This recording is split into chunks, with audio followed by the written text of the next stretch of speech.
दोस्तों, क्या आपने कभी किसी मेहनत करने वाले इंसान के उन घिसे हुए हाथों को देखा है और सोचा है कि उन्होंने कितनी अंधेरी रातों में कितने खतरनाक मोड़ों पर स्टीयरिंग व्हील को कसकर पकड़ा होगा?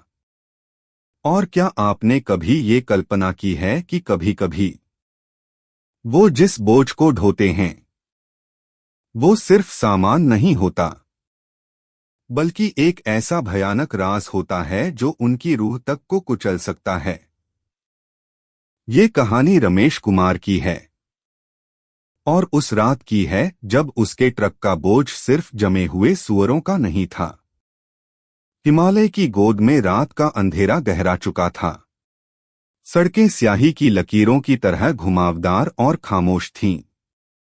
आसमान में चांद बादलों के पीछे छिपा था और पहाड़ों की चोटियां अंधेरे में डूबे हुए राक्षसों की तरह लग रही थीं। इसी खामोशी को चीरता हुआ रमेश का पुराना टाटा ट्रक एक थके हुए लोहे के कीड़े की तरह धीरे धीरे आगे बढ़ रहा था। ये सिलीगुड़ी से गंगटोक जाने वाला नेशनल हाईवे 10 था। एक ऐसा रास्ता जो जितना खूबसूरत था उससे कहीं ज्यादा खतरनाक भी। हर मोड़ पर मौत का साया मंडराता था। लेकिन रमेश के लिए ये सड़कें उसका घर थीं, उसकी रोजी रोटी थी। पिछले 15 सालों से वो इसी तरह ट्रक चला रहा था। उसकी जिंदगी स्टीयरिंग व्हील, डीजल की गंध और सड़क किनारे के ढाबों के इर्द गिर्द घूमती थी। लेकिन आज की रात कुछ अलग थी। हवा में एक अजीब सी ठंडक थी, एक ऐसी बेचैनी जो उसके दिल में भी उतर रही थी। ट्रक के केबिन में हल्की पीली रोशनी फैली हुई थी। डैशबोर्ड पर उसकी 10 साल की बेटी प्रिया की एक छोटी सी तस्वीर लगी हुई थी। तस्वीर में वो मुस्कुरा रही थी। उसकी आंखों में एक मासूम चमक थी। रमेश जब भी थक जाता या जब भी अकेलापन उसे घेर लेता, वो बस उस तस्वीर को देख लेता था। प्रिया उसकी दुनिया थी, उसकी हिम्मत थी और उसकी सबसे बड़ी कमजोरी भी। उसने एक गहरी सांस ली, आंखों को मलते हुए अपनी थकान मिटाने की कोशिश की। ये सफर कुछ ज्यादा ही लंबा लग रहा था। उसे ये काम सिलीगुड़ी के एक बड़े से कोल्ड स्टोरेज के मैनेजर शर्मा जी ने दिया था। काम आसान था, जमे हुए सुअरों से भरे कंटेनर को नाथूला बॉर्डर के पास एक डिलीवरी पॉइंट तक पहुंचाना था। लेकिन पैसे इतने ज्यादा थे जितने रमेश ने एक बार में कभी नहीं देखे थे। इतने पैसे जो उसकी जिंदगी की सबसे बड़ी मुश्किल को हल कर सकते थे। उसकी आंखों के सामने वो दिन घूम गया जब वो प्रिया को लेकर शहर के सबसे बड़े अस्पताल गया था। प्रिया खेलते खेलते हांफने लगती थी। उसकी सांसें उखड़ जाती थीं। डॉक्टर ने कुछ टेस्ट करने के बाद उसे अपने केबिन में बुलाया था। डॉक्टर के चेहरे पर चिंता की लकीरें थीं। उन्होंने कहा था, रमेश जी, आपकी बेटी के दिल में एक छेद है। इसका जल्द से जल्द ऑपरेशन करना होगा। रमेश का दिल डूब गया था। उसने कांपती हुई आवाज में पूछा था, कितना कितना खर्चा आएगा डॉक्टर साहब? डॉक्टर ने एक पल के लिए उसकी आंखों में देखा और फिर धीरे से कहा, ऑपरेशन का खर्चा करीब 10 लाख रुपए आएगा। 10 लाख? ये शब्द रमेश के कानों में हथौड़े की तरह बजे थे। वो एक मामूली ट्रक ड्राइवर था। दिनरात मेहनत करके भी वो बस इतना ही कमा पाता था कि घर चल जाए और प्रिया की स्कूल की फीस भर जाए। 10 लाख रुपए उसके लिए एक पहाड़ जैसा था। एक ऐसा पहाड़ जिसे वो कभी नहीं चढ़ सकता था। वो रात रात भर सो नहीं पाता था। प्रिया का हंसता हुआ चेहरा उसकी आंखों के सामने आता और उसका दिल दर्द से भर जाता। वो अपनी बेटी को इस तरह हारते हुए नहीं देख सकता था। तभी शर्मा जी का ये ऑफर आया था। रमेश, एक जरूरी कंसाइनमेंट है, उन्होंने कहा था। माल को बहुत सावधानी से और बिना किसी को बताए पहुंचाना है। ये हाई क्वालिटी फ्रोजन पोर्क है। टैक्स बचाने के लिए थोड़ा गुप्त रखना पड़ता है। तुम पुराने और भरोसेमंद ड्राइवर हो। अगर ये काम सही से कर दिया तो तुम्हें मुंह मांगी कीमत मिलेगी। रमेश ने एक पल के लिए सोचा था। काम में कुछ तो गड़बड़ थी, ये वो जानता था। लेकिन फिर उसे प्रिया का चेहरा याद आया। उसे वो 10 लाख रुपए दिखाई दिए। उसने अपनी अंतरात्मा की आवाज को दबा दिया और हाँ कह दिया। उसने खुद को समझाया कि वो ये सब अपनी बेटी के लिए कर रहा है। एक बार प्रिया ठीक हो जाए, फिर वो कोई गलत काम नहीं करेगा। इन्हीं ख्यालों में डूबे हुए अचानक ट्रक एक झटके से रुका। रमेश ने सामने देखा। सड़क पर कुछ बड़े बड़े पत्थर और मिट्टी का ढेर पड़ा हुआ था। आगे कुछ और गाड़ियां भी रुकी हुई थीं। पहाड़ों में भूस्खलन यानी लैंडस्लाइड आम बात थी। इसका मतलब था कि उसे कुछ घंटे इंतजार करना पड़ेगा। उसने घड़ी देखी। रात के 11 बज रहे थे। उसने ट्रक को सड़क के किनारे एक सुरक्षित जगह पर पार्क कर दिया। पास में ही एक छोटा पुराना ढाबा था, जिससे पीली रोशनी छनकर बाहर आ रही थी। उसने सोचा कि एक कप गर्म चाय पी जाए। ठंडी रात में चाय से बेहतर और क्या हो सकता था। वो ट्रक से नीचे उतरा और ढाबे की ओर बढ़ने लगा। ढाबे का मालिक एक बूढ़ा आदमी था, जो उसे देखकर मुस्कुराया।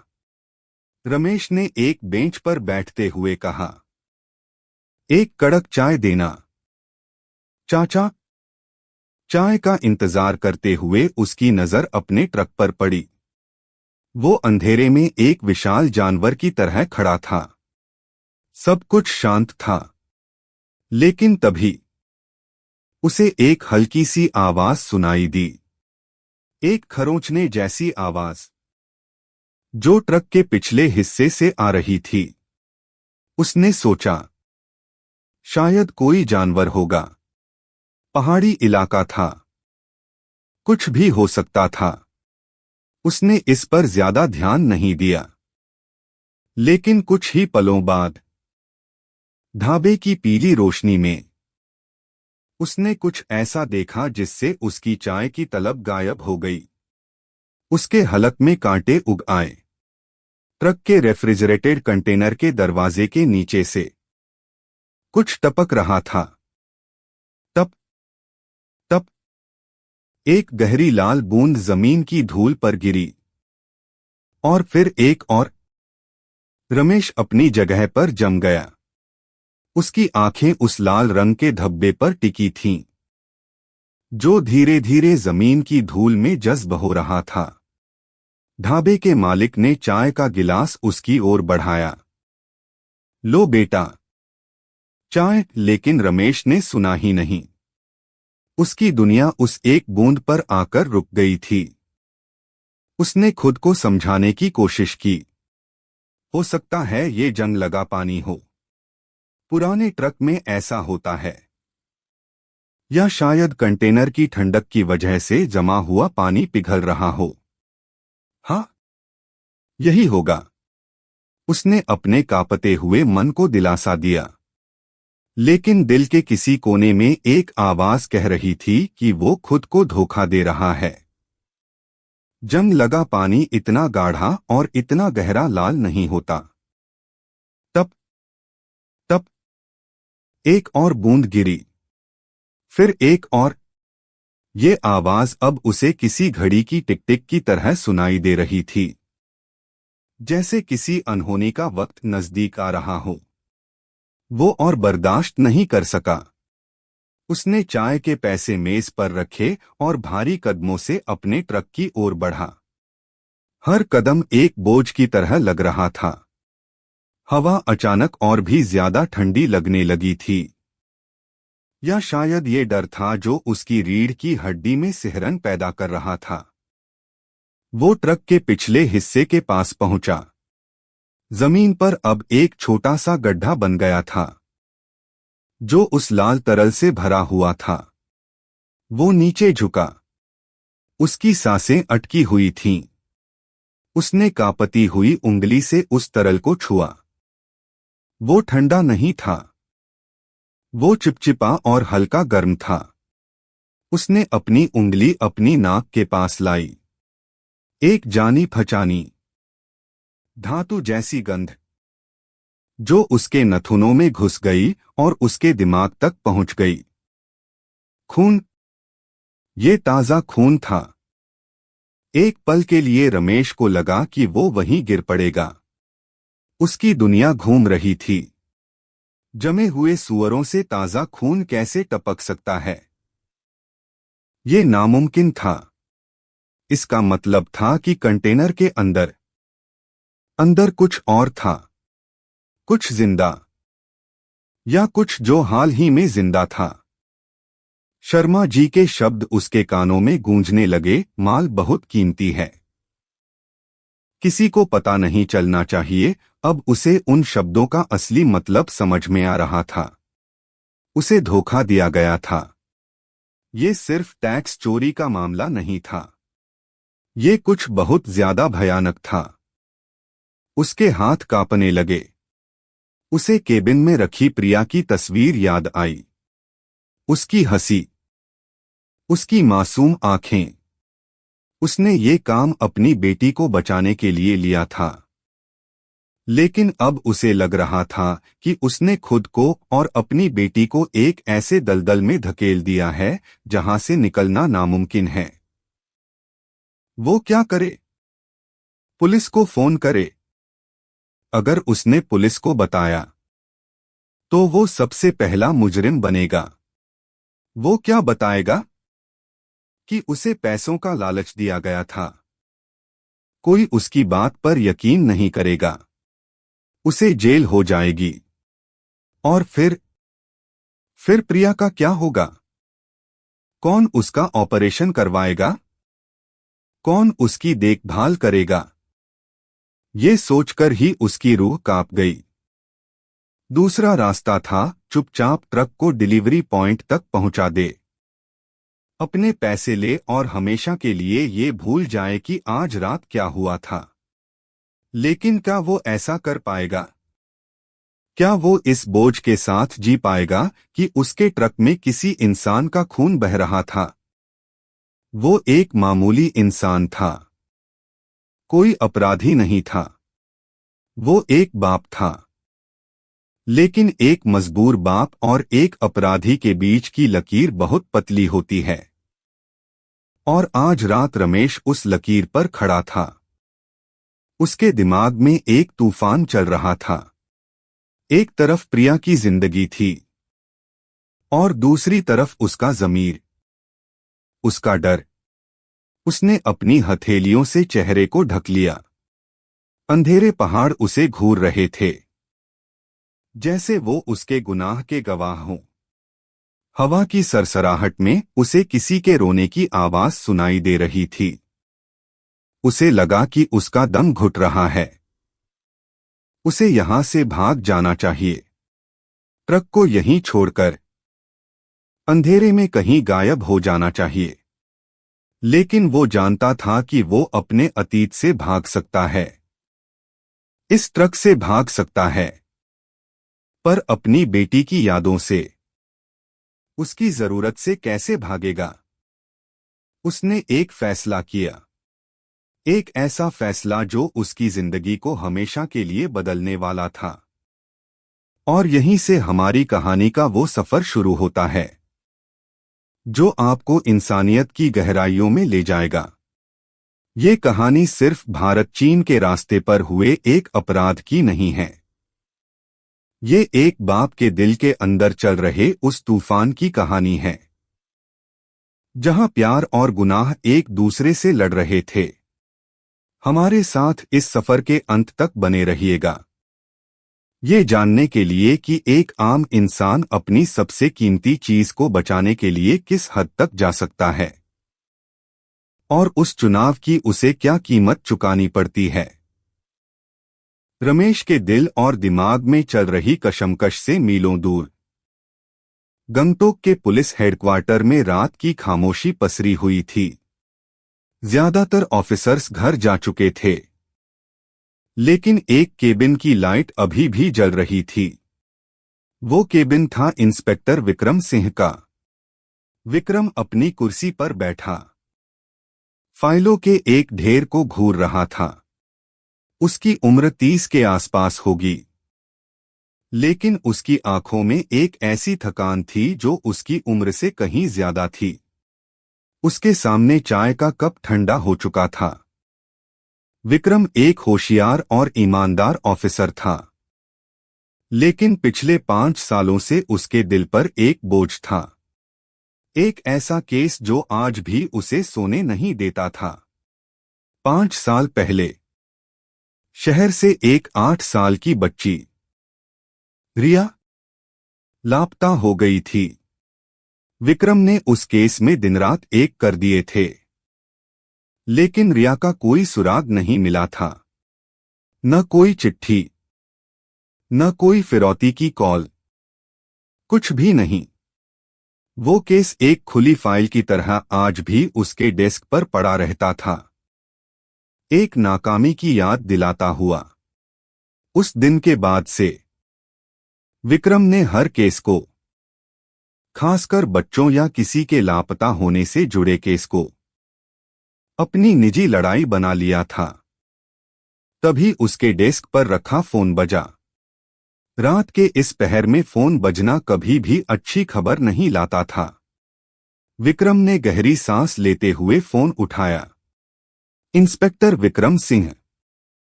दूसरी तरफ से एक अजीब, दबी हुई और मशीनी आवाज आई। आवाज को बदला गया था ताकि कोई उसे पहचान न सके। नेशनल हाईवे 10, जहां लैंडस्लाइड हुई है, वहां एक ट्रक खड़ा है। कुछ गड़बड़ है। कौन बोल रहा है? विक्रम ने पूछा। उसका दिमाग तेजी से काम करने लगा था। बस इतना ही कहकर फोन कट गया। विक्रम ने एक पल के लिए फोन को घूरे रखा। ये एक गुमनाम टिप थी। ऐसी कॉल्स अक्सर झूठी निकलती थीं, लेकिन भारत चीन सीमा की ओर जाने वाले इस संवेदनशील रास्ते पर वो किसी भी जानकारी को नजरअंदाज नहीं कर सकता था। तस्करी, घुसपैठ, कुछ भी हो सकता था।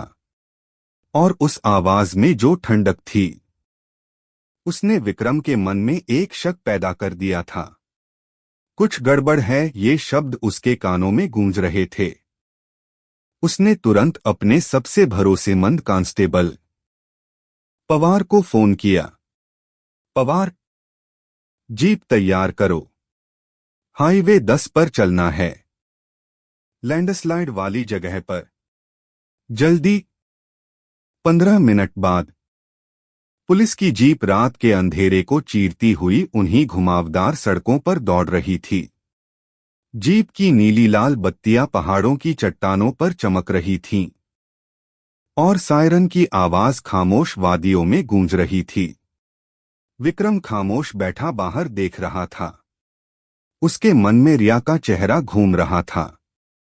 वो जानता था कि ये केस शायद रिया से जुड़ा हुआ न हो, लेकिन हर बार जब वो किसी अनहोनी की ओर बढ़ता, तो उसे लगता जैसे वो रिया को खोजने का एक और मौका तलाश रहा है। कुछ ही देर में वो उस जगह पहुंच गए। दूर से ही उन्हें ढाबे की पीली रोशनी और उसके सामने खड़ा वो विशाल ट्रक दिखाई दिया। विक्रम ने पवार को जीप की लाइट और सायरन बंद करने का इशारा किया। वो चुपचाप हालात का जायजा लेना चाहता था। जीप एक मोड़ के पीछे रुकी। विक्रम ने दूरबीन से देखा।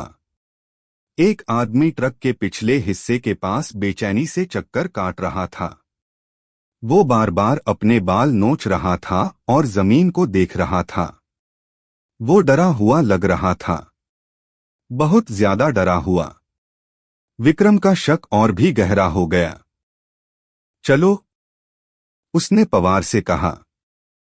पुलिस की जीप जैसे ही ट्रक के पास आकर रुकी, रमेश बुरी तरह चौंक गया। उसके हाथ पैर ठंडे पड़ गए। उसने भागने के बारे में सोचा, लेकिन वो जानता था कि अब बहुत देर हो चुकी है। विक्रम जीप से उतरा। उसकी चाल में एक आत्मविश्वास था और उसकी नजरें सीधे रमेश पर टिकी थीं। उसने रमेश को ऊपर से नीचे तक देखा, एक थका हुआ, मामूली सा दिखने वाला ट्रक ड्राइवर, जिसके चेहरे पर हवाइयां उड़ रही थीं। सब ठीक है? विक्रम ने अपनी आवाज को शांत लेकिन दृढ़ रखते हुए पूछा। जी, जी साहब। रमेश की जबान लड़खड़ा गई। वो बस चाय पीने के लिए रुका था। आगे रास्ता बंद है। उसने अपनी पूरी ताकत लगाकर अपनी आवाज को सामान्य रखने की कोशिश की, लेकिन डर उसकी आवाज में साफ झलक रहा था। विक्रम ने सिर हिलाया। उसकी नजरें अब ट्रक के कंटेनर पर थीं। ट्रक में क्या है? माल। माल है साहब। फ्रोजन पोर्क, सिलीगुड़ी से लाया हूं, रमेश ने जवाब दिया। उसकी हथेलियां पसीने से भीग रही थीं। विक्रम धीरे धीरे चलकर ट्रक के पिछले हिस्से के पास गया। उसकी नजरें सीधे उस जगह पर पड़ी जहां खून टपक रहा था। जमीन पर अब भी वो गहरा लाल धब्बा मौजूद था। विक्रम नीचे झुका और उसे गौर से देखा। फिर उसने अपनी उंगली से उसे छुआ तक नहीं, बस अपनी आंखों से ही उसका मुआयना किया। वो एक अनुभवी पुलिस वाला था। वो खून को पहचानता था। उसने उठकर रमेश की आंखों में देखा। अगर माल जमा हुआ है, तो ये खून कहां से आया? इस सवाल ने रमेश के सीने में एक भाले की तरह चुभन पैदा की। वो यही सवाल था जिसका उसके पास कोई जवाब नहीं था। उसका दिमाग खाली हो गया था। वो साहब, शायद शायद कोई जानवर कट गया होगा सड़क पर, टायर में लग गया होगा। उसने एक बेतुका सा बहाना बनाया। विक्रम के चेहरे पर एक हल्की सी व्यंग्यात्मक मुस्कान आई। जानवर? यहां इस ऊंचाई पर? और खून टायर से नहीं, कंटेनर के अंदर से टपक रहा है। विक्रम अब रमेश के और करीब आ गया। सच बताओ, अंदर क्या है? उसकी आवाज अब भी शांत थी, लेकिन उसमें एक ऐसी धार थी जो किसी को भी चीर सकती थी। रमेश की आंखों में आंसू भरने लगे। वो क्या सच बताता कि वो एक मजबूर बाप है, कि उसने अपनी बेटी की जान बचाने के लिए ये सौदा किया है?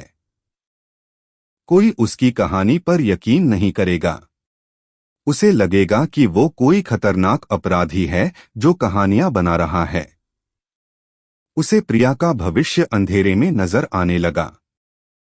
विक्रम रमेश के चेहरे पर बदलते भावों को पढ़ रहा था। ये सिर्फ एक तस्कर का डर नहीं था। ये डर कुछ और था, कुछ ज्यादा गहरा। तुम्हारी घबराहट बता रही है कि तुम कुछ बहुत बड़ा छुपा रहे हो, विक्रम ने कहा। और मैं सच जानकर रहूंगा। उसने अपना हाथ आगे बढ़ाया। कंटेनर की चाबी दो। रमेश एक मूर्ति की तरह खड़ा रहा। चाबी देना मतलब सब कुछ खत्म हो जाना। जेल, प्रिया का अधूरा इलाज, एक बर्बाद जिंदगी। और चाबी न देना। न देने का मतलब भी शायद यही था।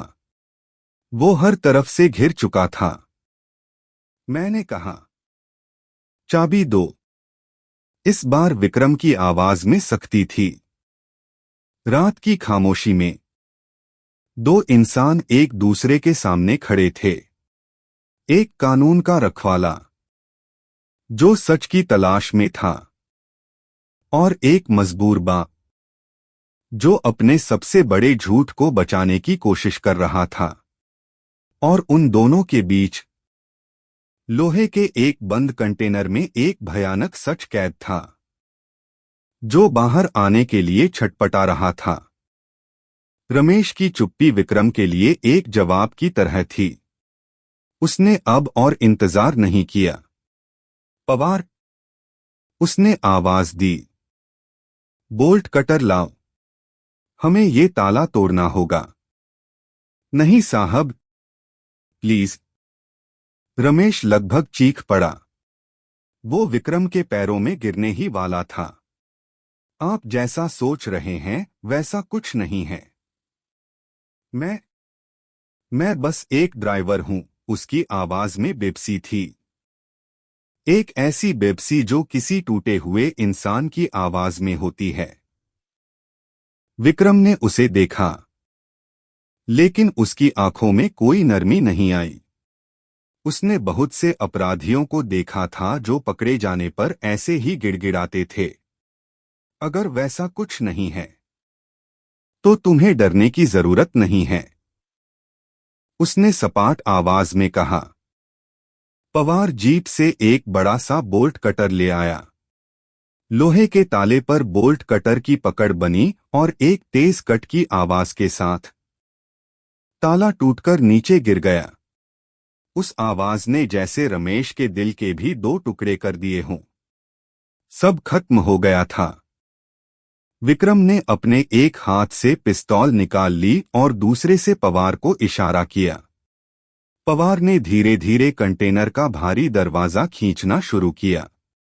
चर्र की आवाज के साथ दरवाजा खुलने लगा और अंदर से बर्फीली हवा का एक झोंका बाहर आया।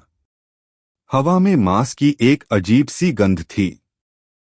विक्रम ने अपनी टॉर्च जलाई। टॉर्च की तेज रोशनी ने कंटेनर के अंदर के दृश्य को उजागर कर दिया।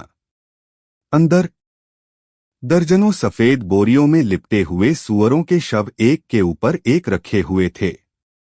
वो सब पत्थर की तरह जमे हुए थे। पहली नजर में सब कुछ वैसा ही लग रहा था जैसा रमेश ने बताया था। पवार ने अंदर झांकते हुए कहा, साहब, ये तो सच में फ्रोजन पोर्क ही लग रहा है। लेकिन विक्रम को अभी भी तसल्ली नहीं थी। उसकी नजरें कंटेनर के हर कोने को बारीकी से देख रही थीं। खून कहां से आया था? उसका अनुभवी दिमाग उसे बता रहा था कि कहानी अभी खत्म नहीं हुई है। वो टॉर्च की रोशनी को धीरे धीरे घुमा रहा था और तभी उसकी नजर एक चीज पर पड़ी। कंटेनर के सबसे पिछले हिस्से में, जहां सूअरों के शवों का ढेर खत्म हो रहा था, दीवार कुछ अजीब लग रही थी। बाकी कंटेनर की दीवार धातु की बनी हुई थी, जिस पर ठंड की वजह से बर्फ की एक पतली परत जमी हुई थी, लेकिन वो हिस्सा लकड़ी का लग रहा था, एक नकली दीवार की तरह। और उस नकली दीवार के निचले कोने से ही खून रिसकर बाहर आ रहा था। पवार, उस दीवार को देखो, विक्रम ने टॉर्च की रोशनी उस पर टिकाते हुए कहा। पवार और विक्रम दोनों कंटेनर के अंदर चढ़ गए। बर्फीली ठंड ने उन्हें कंपा दिया। विक्रम उस लकड़ी की दीवार के पास गया और उसे खटखटाया। आवाज खोखली थी। उसने दीवार को धकेलने की कोशिश की। वो आसानी से हिल गई। ये एक गुप्त कमरा था। दोनों ने मिलकर उस नकली दीवार को एक तरफ सरकाया, और जो दृश्य उनके सामने आया, उसे देखकर उन दोनों के रोंगटे खड़े हो गए। अंदर एक छोटा सा अंधेरा कंपार्टमेंट था, और उस कंपार्टमेंट में जमीन पर एक लड़की बेहोश पड़ी थी। उसकी उम्र करीब 19-20 साल होगी। उसके हाथ रस्सी से बंधे हुए थे और उसके एक पैर से खून बह रहा था। शायद भागने की कोशिश में उसे चोट लग गई थी। उसका चेहरा पीला पड़ चुका था और उसकी सांसें बहुत धीमी चल रही थीं। ये अंजलि थी, शहर के कॉलेज की एक होनहार छात्रा, जो 2 दिन से लापता थी। एक पल के लिए वहां सन्नाटा छा गया। विक्रम बस उस लड़की को देखता रहा। उसके दिमाग में एक साथ कई चीजें कौंध गईं। गुमनाम फोन कॉल, रमेश का डर, खून का टपकना। अब सारी कड़ियां जुड़ रही थीं। ये तस्करी का नहीं, बल्कि अपहरण का मामला था। पवार, एम्बुलेंस को फोन करो और हेडक्वार्टर को बताओ कि हमें लड़की मिल गई है। विक्रम लगभग चिल्लाया। वो लड़की के पास गया और उसकी नब्ज चेक की। नब्ज बहुत कमजोर थी। जल्दी करो। बाहर खड़ा रमेश ये सब देख रहा था। जैसे ही उसने उस गुप्त कमरे में लड़की को देखा, उसे लगा जैसे किसी ने उसके पैरों के नीचे से जमीन खींच ली हो। उसे पता था कि कुछ गड़बड़ है, लेकिन उसे ये अंदाजा नहीं था कि वो एक जिंदा इंसान को मौत के मुंह में ले जा रहा था। उसे लगा कि वो खुद भी बेहोश हो जाएगा। उसे शर्मा जी का मुस्कुराता हुआ चेहरा याद आया। उस आदमी ने उसे धोखा दिया था।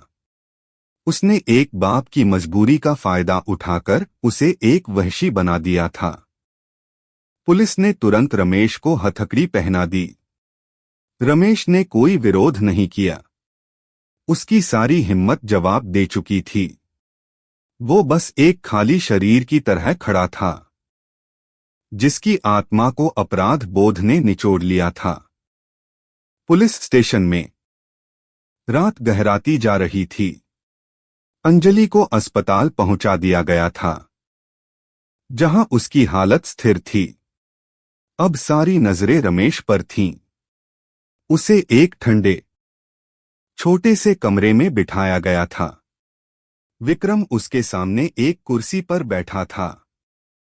उसे चुपचाप घूर रहा था। थोड़ी देर की खामोशी के बाद विक्रम ने बोलना शुरू किया। तुम्हें पता है तुमने क्या किया है? रमेश रमेश ने कोई जवाब नहीं दिया। वो बस जमीन को घूरता रहा। तुमने एक लड़की को अगवा किया। अगर हम वक्त पर नहीं पहुंचते तो वो मर सकती थी। तुम्हें पता है इसकी सजा क्या है? रमेश ने धीरे से अपना सिर उठाया। उसकी आंखों में अब डर नहीं, बल्कि एक गहरी उदासी और थकान थी। मैं एक अपराधी नहीं हूं, साहब। हर अपराधी यही कहता है। विक्रम ने कटाक्ष किया। तभी रमेश के अंदर कुछ टूटा। उसने अपनी कहानी सुनाने का फैसला किया। शायद कोई उसकी बात समझेगा। उसने कांपती हुई आवाज में प्रिया के बारे में, उसकी बीमारी के बारे में और उन 10 लाख रुपयों के बारे में सब कुछ बता दिया। उसने बताया कि कैसे शर्मा नाम के एक आदमी ने उसे इस काम के लिए फंसाया था। उसने ये भी बताया कि उसे ये बिल्कुल नहीं पता था कि ट्रक के अंदर कोई जिंदा इंसान है। उसकी कहानी के दौरान विक्रम खामोश बैठा उसे सुनता रहा। वो रमेश की आंखों में सच्चाई देखने की कोशिश कर रहा था। एक बाप का दर्द, एक मजबूर इंसान की लाचारी। विक्रम ने ऐसे कई चेहरे देखे थे, लेकिन रमेश की बातों में कुछ ऐसा था जो उसे सोचने पर मजबूर कर रहा था। लेकिन ठीक उसी समय, जब रमेश पुलिस को सब कुछ बता रहा था, सिलीगुड़ी में मिस्टर शर्मा अपने ऑफिस में बैठा टीवी पर ब्रेकिंग न्यूज देख रहा था। न्यूज में उसके ट्रक की तस्वीरें दिखाई जा रही थीं और बताया जा रहा था कि कैसे पुलिस ने एक लड़की को बचाया है। शर्मा के चेहरे पर चिंता की कोई लकीर नहीं थी, बल्कि वो हल्का सा मुस्कुराया। उसने अपना फोन उठाया और एक नंबर डायल किया। प्लान बी, उसने फोन पर कहा। ड्राइवर पकड़ा गया है। वो अब हमारे किसी काम का नहीं। उसकी कमजोरी का इस्तेमाल करो। सुनिश्चित करो कि वो अपना मुंह बंद रखे। पुलिस स्टेशन में रमेश को लग रहा था कि सच बताकर शायद उसे कोई रियायत मिल जाएगी। वो नहीं जानता था कि असली खेल तो अब शुरू हुआ था। वो नहीं जानता था कि जिस बेटी को बचाने के लिए उसने ये सब किया था, अब वही बेटी उन दरिंदों के हाथ में उसकी सबसे बड़ी कमजोरी बन चुकी थी। पूछताछ वाले कमरे में सुबह की पहली किरणें एक छोटी सी खिड़की से छनकर आ रही थीं। रात भर की पूछताछ ने रमेश को तोड़कर रख दिया था।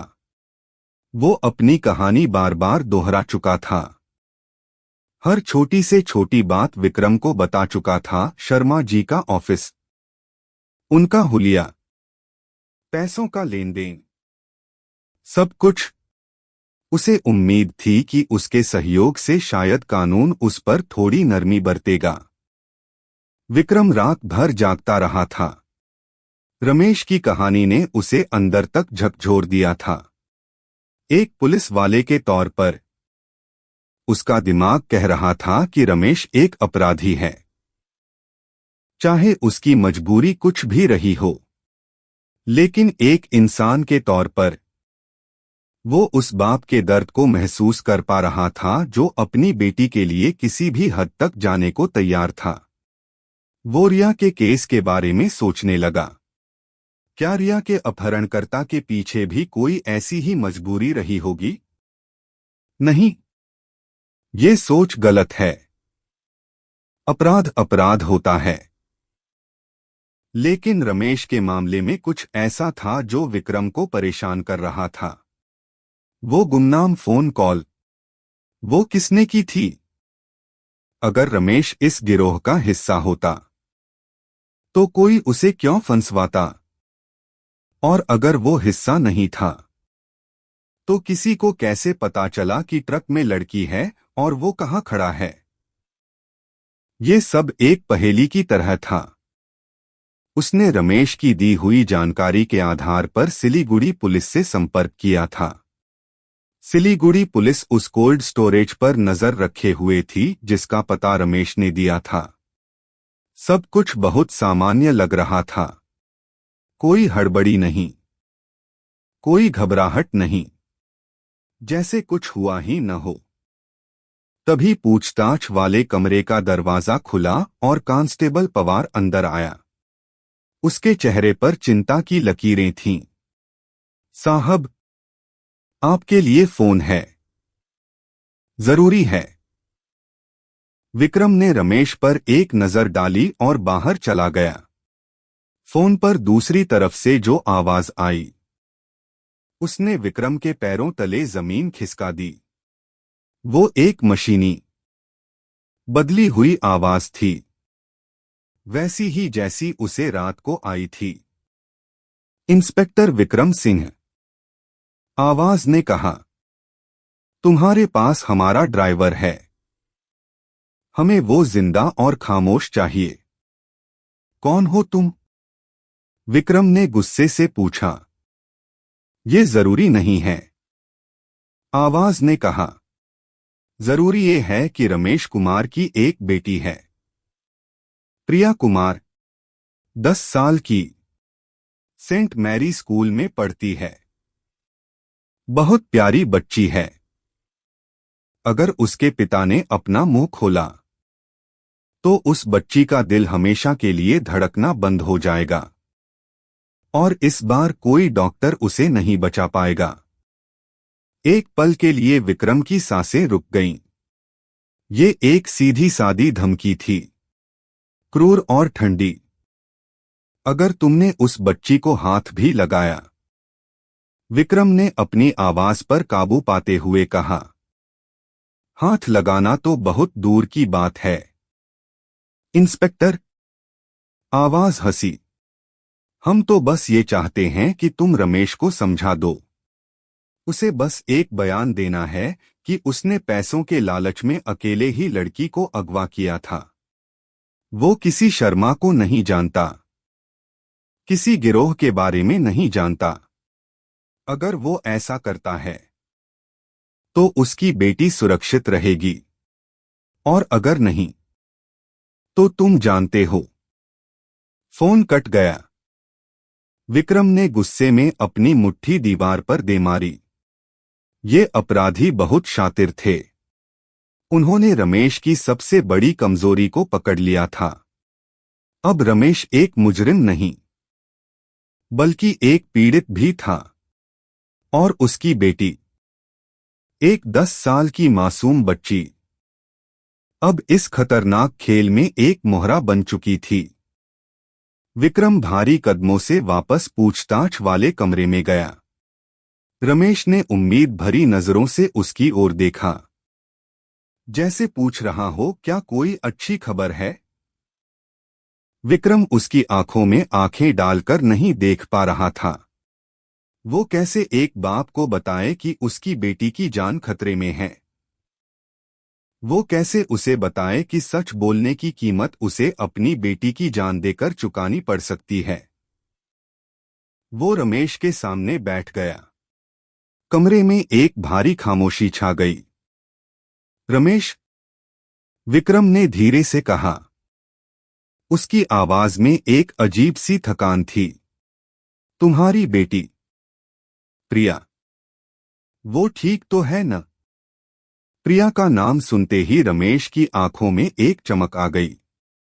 हाँ साहब, वो अपनी मौसी के पास है सिलीगुड़ी में। वो बीमार है।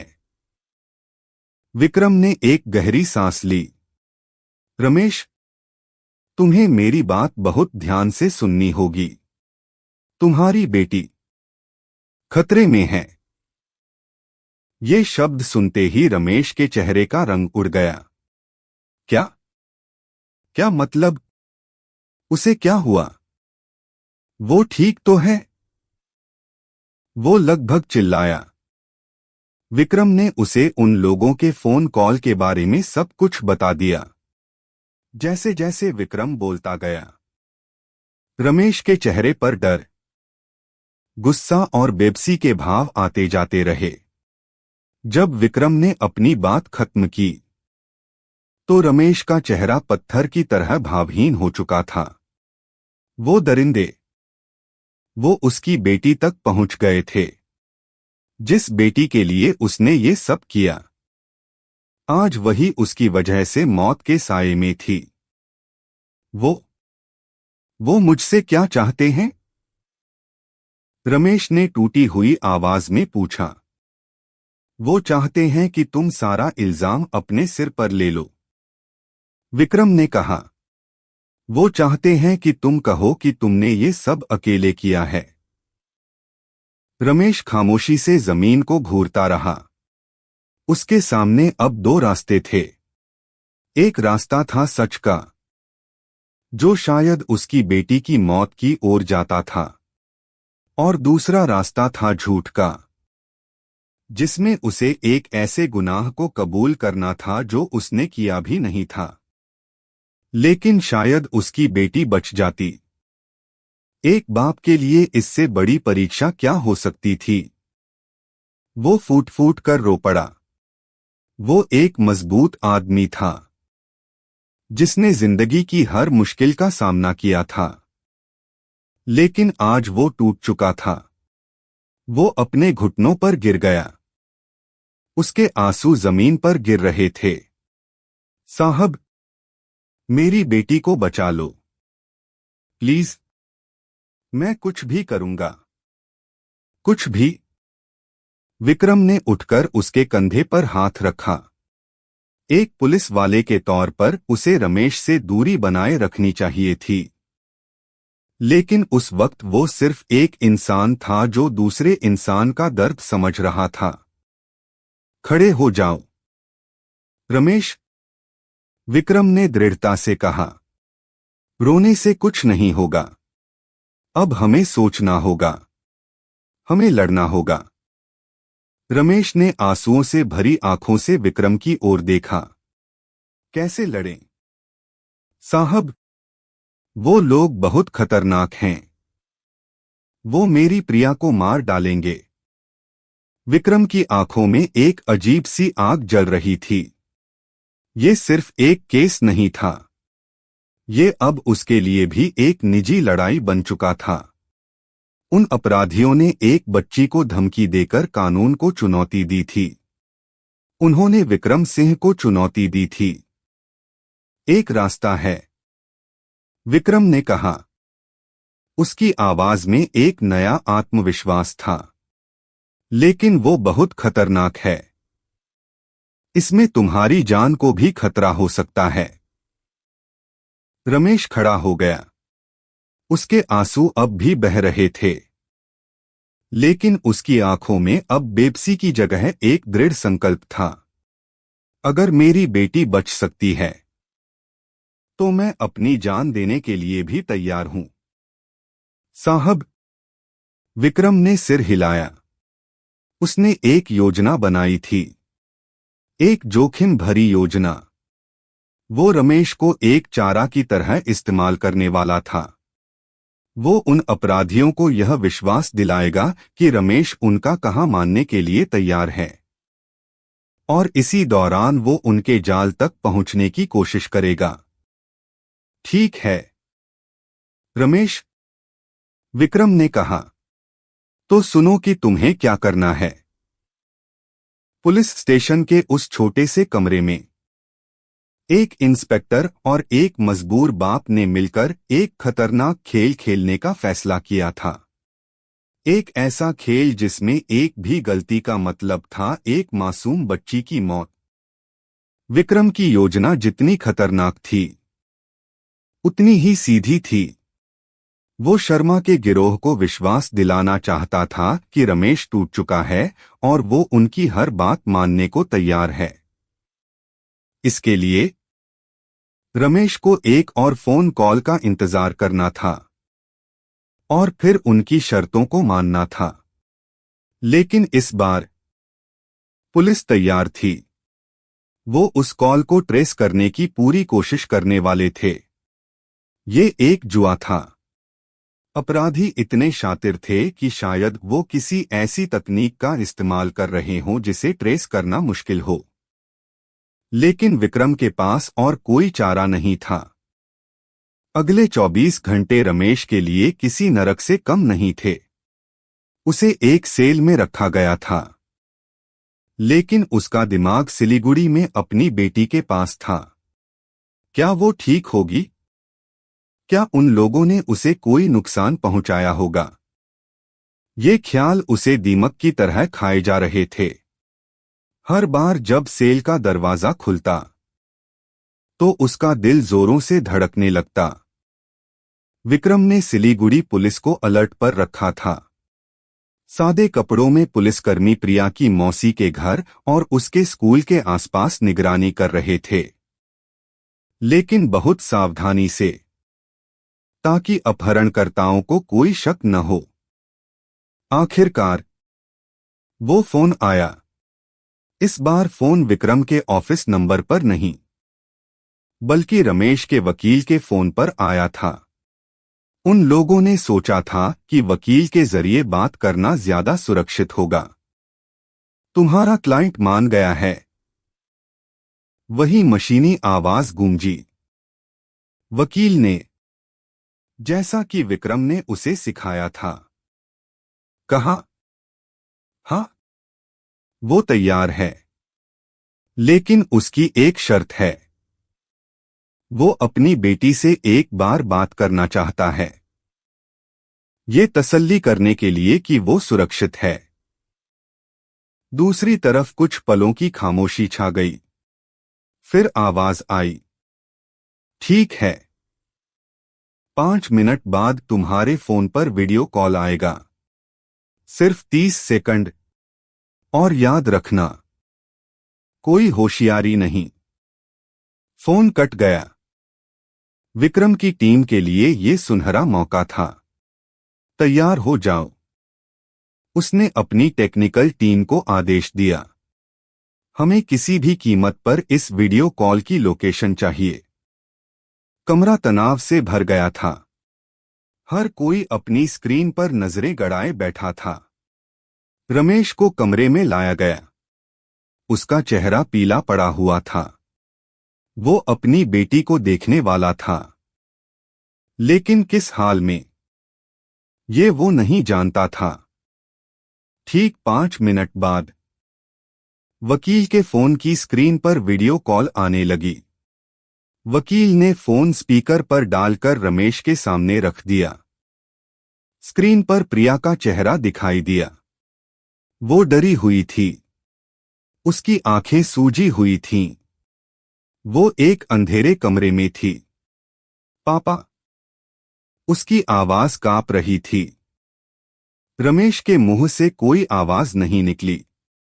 अपनी बेटी को इस हाल में देखकर उसका कलेजा मुंह को आ गया। बेटा, तुम ठीक हो? उसने खुद को संभालते हुए पूछा। हाँ पापा, उसने कहा। लेकिन उसकी आंखों का डर कुछ और ही कहानी कह रहा था। ये अंकल कह रहे हैं कि अगर आप उनकी बात मान लोगे तो मुझे छोड़ देंगे। तभी स्क्रीन पर एक हाथ आया और प्रिया के मुंह पर रख दिया। तुमने अपनी बेटी को देख लिया। वही मशीनी आवाज गूंजी।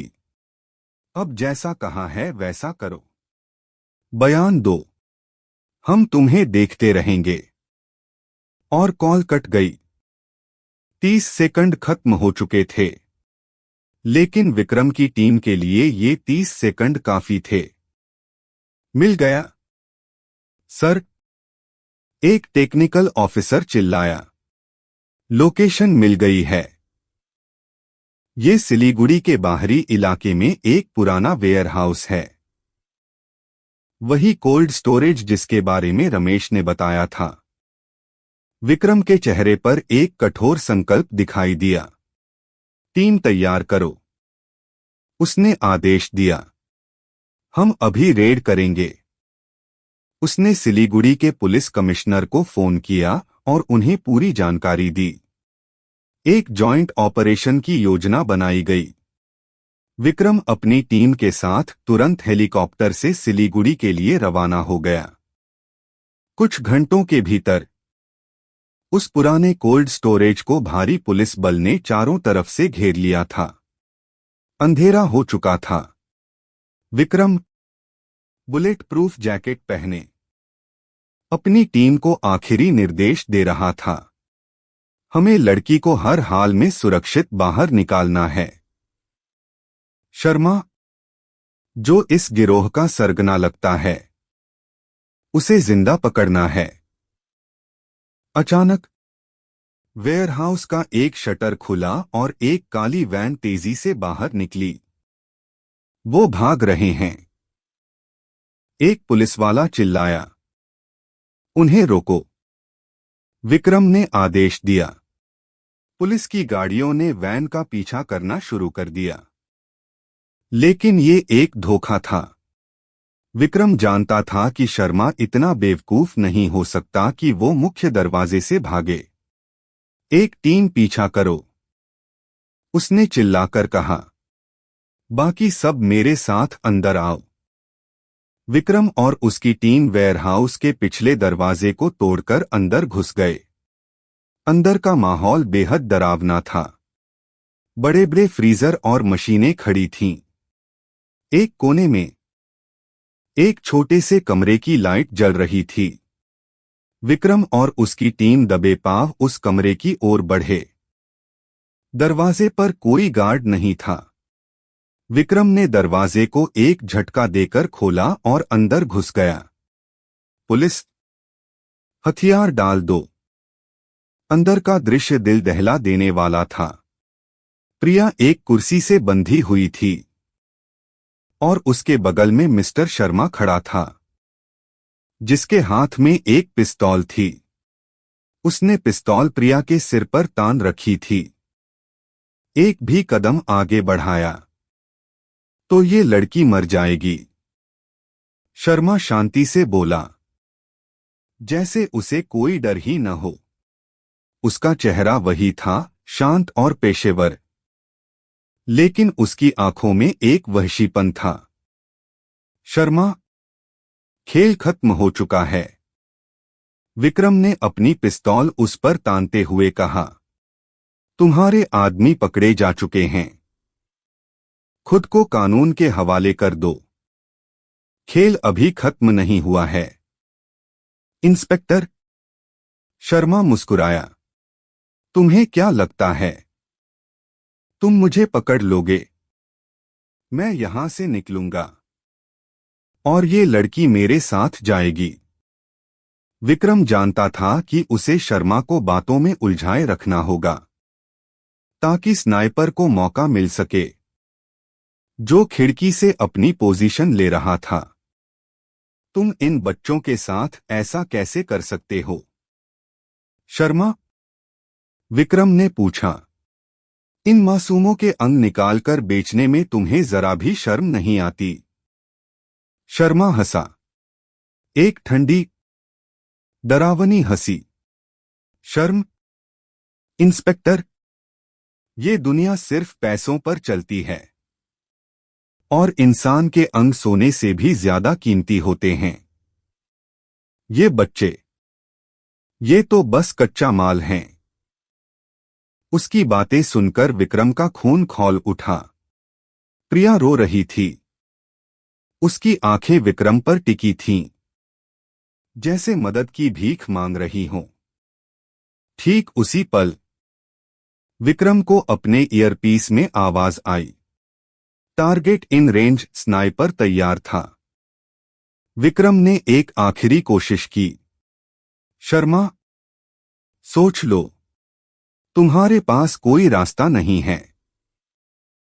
मेरे पास हमेशा एक रास्ता होता है, शर्मा ने कहा और प्रिया को अपनी ढाल बनाकर दरवाजे की ओर बढ़ने लगा। जैसे ही वो खिड़की के सामने से गुजरा, विक्रम चिल्लाया, अब! धम्म की एक तेज आवाज हुई। साइलेंसर लगी राइफल से निकली गोली ने अपना काम कर दिया था। शर्मा के हाथ से पिस्तौल छूटकर नीचे गिर गई और वो लड़खड़ाकर जमीन पर गिर पड़ा। गोली उसके कंधे पर लगी थी, ठीक वैसा ही जैसा प्लान था। उसे जिंदा पकड़ना था। पुलिस की टीम तुरंत हरकत में आई और शर्मा को दबोच लिया। विक्रम दौड़कर प्रिया के पास गया। उसने जल्दी से उसकी रस्सियां खोलीं और उसे अपनी गोद में उठा लिया। प्रिया बुरी तरह सहमी हुई थी और जोर जोर से रो रही थी। सब ठीक है, बेटा, विक्रम ने उसे गले लगाते हुए कहा। अब तुम सुरक्षित हो। तुम बिल्कुल सुरक्षित हो। बाहर पुलिस की गाड़ियों के सायरन गूंज रहे थे। एक लंबे और खतरनाक खेल का अंत हो चुका था। विक्रम प्रिया को गोद में उठाए वेयरहाउस से बाहर निकला। उस वक्त उसे लगा जैसे उसने सिर्फ प्रिया को नहीं, बल्कि उस 8 साल की रिया को भी बचा लिया था, जिसे वो 5 साल पहले नहीं बचा पाया था। उसके दिल का बोझ आज कुछ कम हो गया था। जैसे ही विक्रम प्रिया को गोद में उठाए उस अंधेरे वेयरहाउस से बाहर निकला, बाहर इंतजार कर रहे मीडिया के कैमरों की फ्लैशलाइटें कौंध गईं।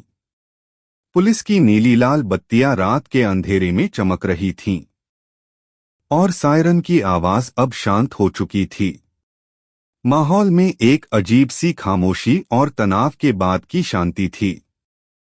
पुलिस की गाड़ियां शर्मा और उसके गिरोह के बाकी सदस्यों को लेकर जा रही थीं। शर्मा के चेहरे पर अब भी कोई पछतावा नहीं था, बस एक गहरी नफरत थी।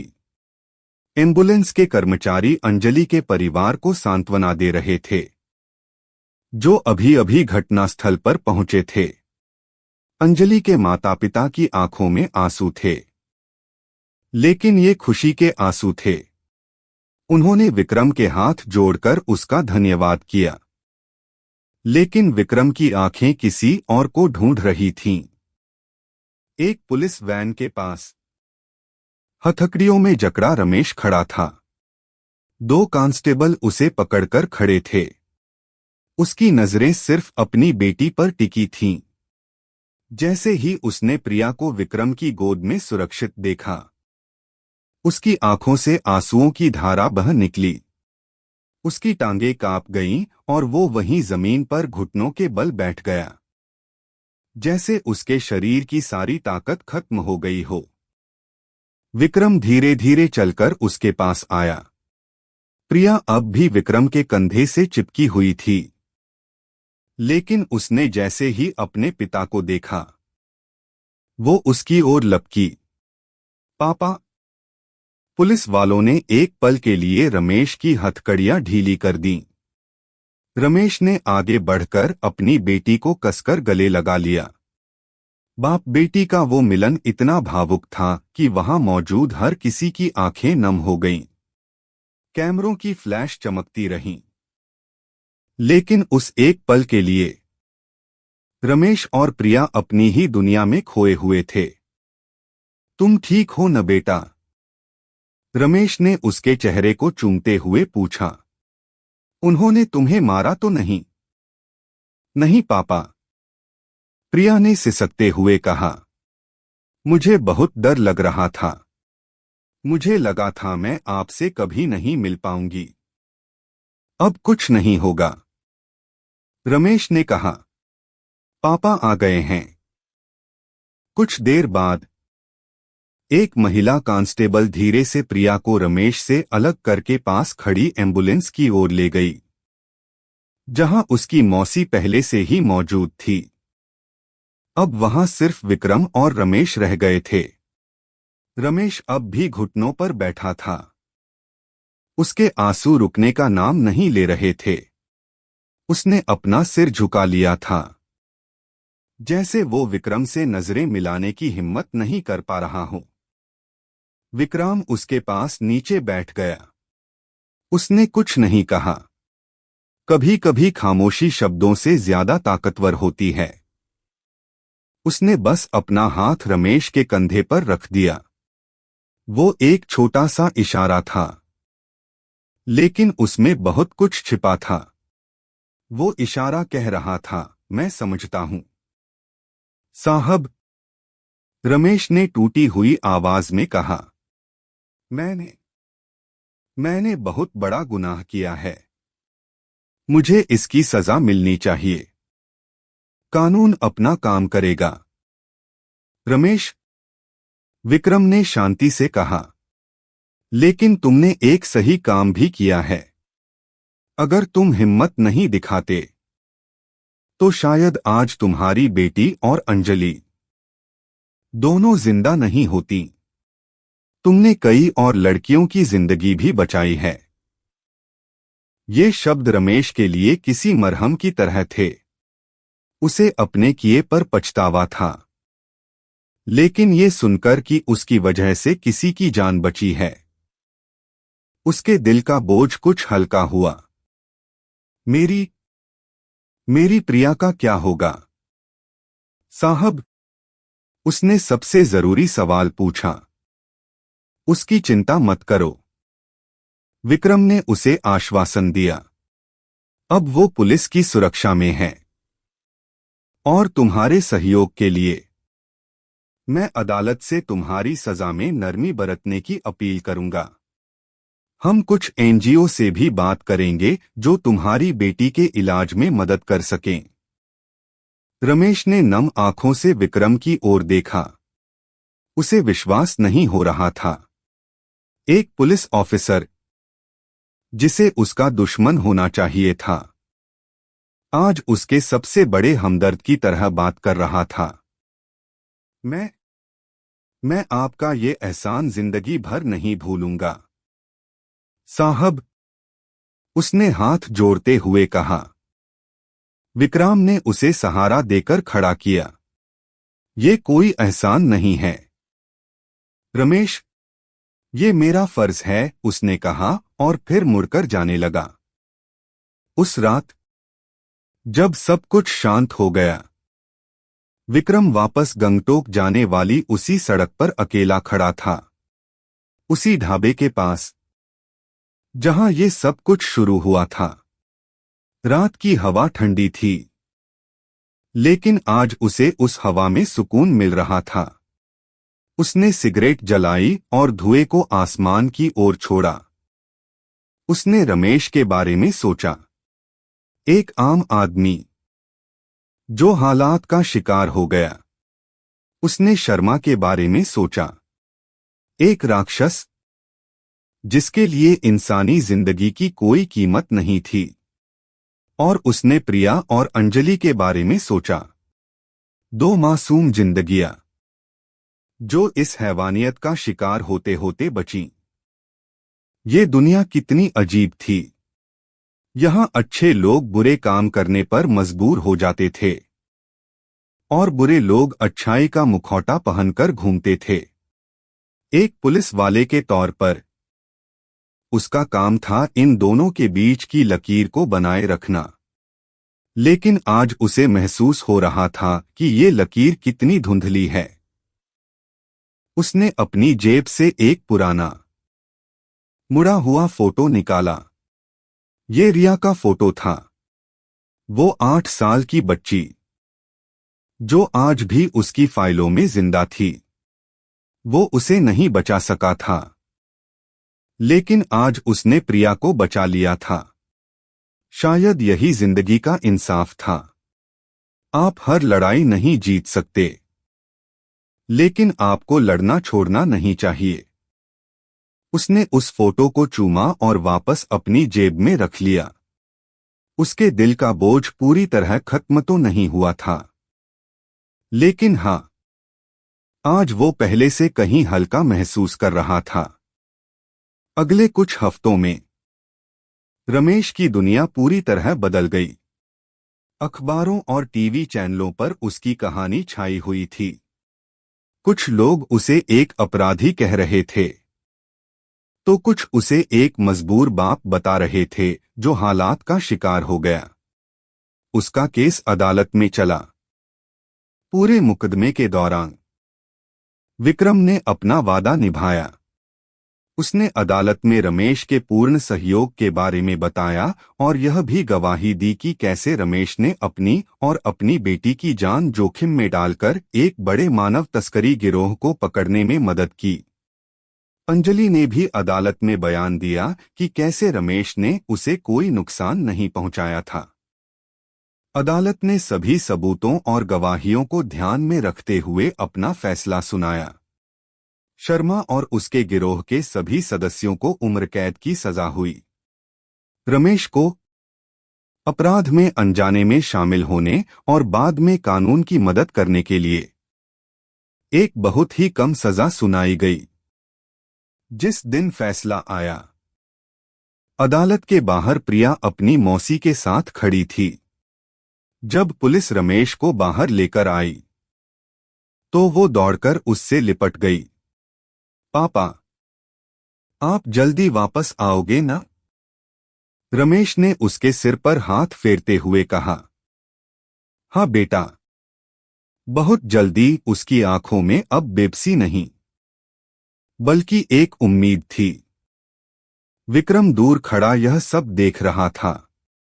उसके चेहरे पर एक शांत संतोष का भाव था। कुछ महीने बीत गए। रमेश जेल में था, लेकिन उसका मन शांत था। उसे हर हफ्ते प्रिया की चिट्ठियां मिलती थीं। वो उसे बताती थी कि उसका स्कूल कैसा चल रहा है और वो उसे कितना याद करती है। विक्रम ने अपना एक और वादा पूरा किया था। उसने शहर के एक बड़े एनजीओ से संपर्क किया था और उन्होंने प्रिया के ऑपरेशन का सारा खर्चा उठाने का फैसला किया था। एक दिन विक्रम को जेल से रमेश का फोन आया। उसकी आवाज में एक अजीब सी घबराहट थी। साहब, आज प्रिया का ऑपरेशन है। मुझे पता है। रमेश, विक्रम ने कहा। मैं अस्पताल में ही हूं। चिंता मत करो, सब ठीक होगा। ऑपरेशन थिएटर के बाहर विक्रम प्रिया की मौसी के साथ बैठा था। वो बार बार ऑपरेशन थिएटर के दरवाजे पर लगी लाल बत्ती को देख रहा था। उसे ऐसा लग रहा था जैसे वो अपनी ही बेटी के ऑपरेशन का इंतजार कर रहा हो। घंटों इंतजार के बाद दरवाजा खुला और डॉक्टर बाहर आए। ऑपरेशन सफल रहा, डॉक्टर ने मुस्कुराते हुए कहा। अब आपकी बेटी बिल्कुल ठीक है। ये शब्द सुनकर विक्रम और प्रिया की मौसी की आंखों में खुशी के आंसू आ गए। विक्रम ने तुरंत जेल में फोन करके रमेश को ये खुशखबरी दी। फोन के दूसरी तरफ से रमेश के सिसकने की आवाज आ रही थी, लेकिन ये खुशी की सिसकियां थीं। उसका सबसे बड़ा सपना पूरा हो गया था। उसकी बेटी को एक नई जिंदगी मिल गई थी। समय अपनी रफ्तार से चलता रहा। चीजें धीरे धीरे अपनी जगह पर वापस आने लगी थीं। अंजलि ने अपनी पढ़ाई फिर से शुरू कर दी थी। वो अब मानव तस्करी के खिलाफ काम करने वाली एक संस्था से जुड़ गई थी, ताकि वो दूसरी लड़कियों को बचा सके। रमेश अपनी सजा पूरी कर रहा था। जेल में उसने पढ़ाई शुरू कर दी थी। वो बदलना चाहता था। अपनी बेटी के लिए एक बेहतर इंसान बनना चाहता था। और विक्रम सिंह, वो आज भी अपनी ड्यूटी पर तैनात था। वो आज भी रात रात भर जागकर अपनी फाइलों में डूबा रहता था। लेकिन अब उसके डेस्क पर रखी रिया की फाइल के बगल में प्रिया का भेजा हुआ एक थैंक यू कार्ड भी रखा था, जिस पर एक मुस्कुराते हुए सूरज की तस्वीर बनी थी। एक शाम विक्रम फिर से उसी पहाड़ी रास्ते पर खड़ा था। सूरज डूब रहा था और आसमान में नारंगी और बैंगनी रंग बिखरे हुए थे। हिमालय की चोटियां सोने की तरह चमक रही थीं। उसने अपनी जेब से सिगरेट निकाली, लेकिन फिर उसे वापस रख दिया। उसने सोचा कि जिंदगी कितनी अजीब है। एक ट्रक ड्राइवर, एक पुलिस वाला, एक अपहृत लड़की और एक मासूम बच्ची, उन सब की कहानियां इस एक सड़क पर आकर आपस में उलझ गई थीं। इस घटना ने उन सभी को हमेशा के लिए बदल दिया था। रमेश ने सीखा कि मजबूरी इंसान को गलत रास्ते पर ले जा सकती है, लेकिन सही चुनाव करने का मौका हमेशा होता है। अंजलि ने सीखा कि जिंदगी कितनी कीमती है और उसे दूसरों की मदद के लिए इस्तेमाल करना चाहिए। और विक्रम ने सीखा कि कानून और इंसानियत के बीच का संतुलन बनाए रखना कितना जरूरी है। उसने सीखा कि हर अपराधी के पीछे एक कहानी होती है और हर वर्दी के नीचे एक दिल होता है। वो उस घाटी को देख रहा था, जहां से टिस्टा नदी एक चांदी की लकीर की तरह बह रही थी। उसे लगा जैसे ये नदी उन सभी के आंसुओं को अपने साथ बहाकर ले जा रही है और उन्हें एक नई शुरुआत का मौका दे रही है। घाव अभी भी गहरे थे, लेकिन अब वे भरने लगे थे। एक साल बाद सिलीगुड़ी की सुबहें अब बदल चुकी थीं। धुंध और कोहरे की जगह अब साफ धूप निकलने लगी थी। शहर की भागदौड़ भरी जिंदगी में बहुत कुछ बदल गया था और बहुत कुछ वैसा ही था। रमेश अपनी सजा पूरी करके जेल से बाहर आ चुका था। अच्छे व्यवहार के कारण उसकी सजा और कम कर दी गई थी। जेल ने उसे बदल दिया था। अब उसके चेहरे पर वो पुरानी थकान और चिंता नहीं थी, बल्कि एक नई शांति और आत्मविश्वास था। उसने ट्रक चलाना नहीं छोड़ा था, लेकिन अब वो लंबी दूरी की यात्राएं नहीं करता था। उसने शहर के अंदर ही एक स्थानीय ट्रांसपोर्ट कंपनी में नौकरी कर ली थी। उसकी तनख्वाह पहले से कम थी, लेकिन अब वो हर रात अपनी बेटी के पास घर लौट सकता था। और उसके लिए इसी में दुनिया की सारी दौलत थी। प्रिया अब पूरी तरह से स्वस्थ थी। उसके दिल का ऑपरेशन सफल रहा था और अब वो दूसरे बच्चों की तरह दौड़ भाग सकती थी, खेल सकती थी और खुलकर सांस ले सकती थी। उसके चेहरे की मुस्कान अब और भी ज्यादा चमकदार हो गई थी। वो जानती थी कि उसके पिता ने उसके लिए बहुत बड़ी कुर्बानी दी है और वो उनसे पहले से भी ज्यादा प्यार करने लगी थी। विक्रम सिंह का तबादला दिल्ली में एक बड़ी पोस्ट पर हो गया था। वो अब भी उतना ही समर्पित और ईमानदार था, लेकिन अब उसके काम करने का तरीका बदल गया था। वो अब हर केस को सिर्फ अपराध के नजरिए से नहीं, बल्कि उसके पीछे की इंसानी कहानी के नजरिए से भी देखता था। रमेश के केस ने उसे सिखाया था कि दुनिया में कुछ भी सिर्फ काला या सफेद नहीं होता, बल्कि ज्यादातर चीजें ग्रे होती हैं।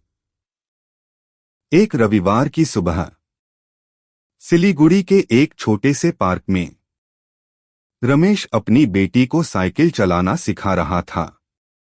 प्रिया नई साइकिल पर बैठी थी और रमेश उसे पीछे से पकड़कर दौड़ा रहा था। पापा, छोड़ना मत, प्रिया हंसते हुए कह रही थी। नहीं छोड़ूंगा बेटा, तुम बस सामने देखो, रमेश ने हांफते हुए जवाब दिया। पार्क के किनारे एक बेंच पर विक्रम बैठा हुआ था। वो किसी काम से सिलीगुड़ी आया था और खुद को रमेश और प्रिया से मिलने से रोक नहीं पाया था। वो दूर से ही उस बाप बेटी को देख रहा था। उनके चेहरों पर बिखरी हुई खुशी को महसूस कर रहा था। कुछ देर बाद रमेश ने धीरे से साइकिल को छोड़ दिया। प्रिया कुछ दूर तक लड़खड़ाई, लेकिन फिर उसने संतुलन बना लिया और खुद ही साइकिल चलाने लगी। वो खुशी से चिल्ला रही थी। हवा में उसके बाल लहरा रहे थे। रमेश वहीं खड़ा अपनी बेटी को देख रहा था। उसके चेहरे पर गर्व, खुशी और सुकून के मिले-जुले भाव थे। उसकी आंखें नम हो गईं। वो एक मुश्किल और अंधेरे रास्ते से गुजरा था।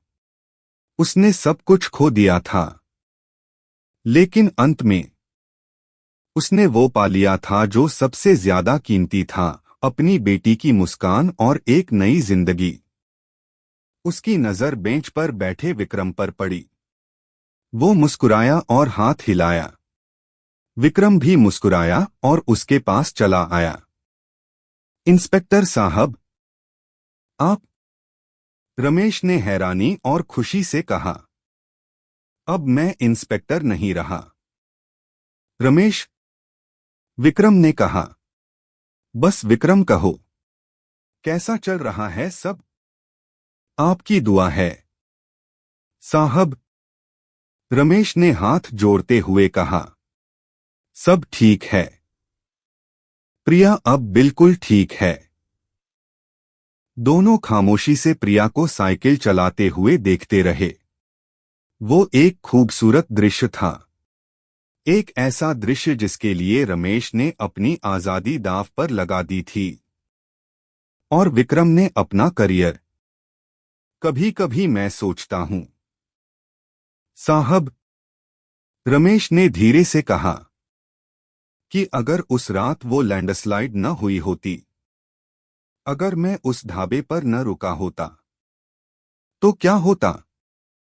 विक्रम ने एक गहरी सांस ली।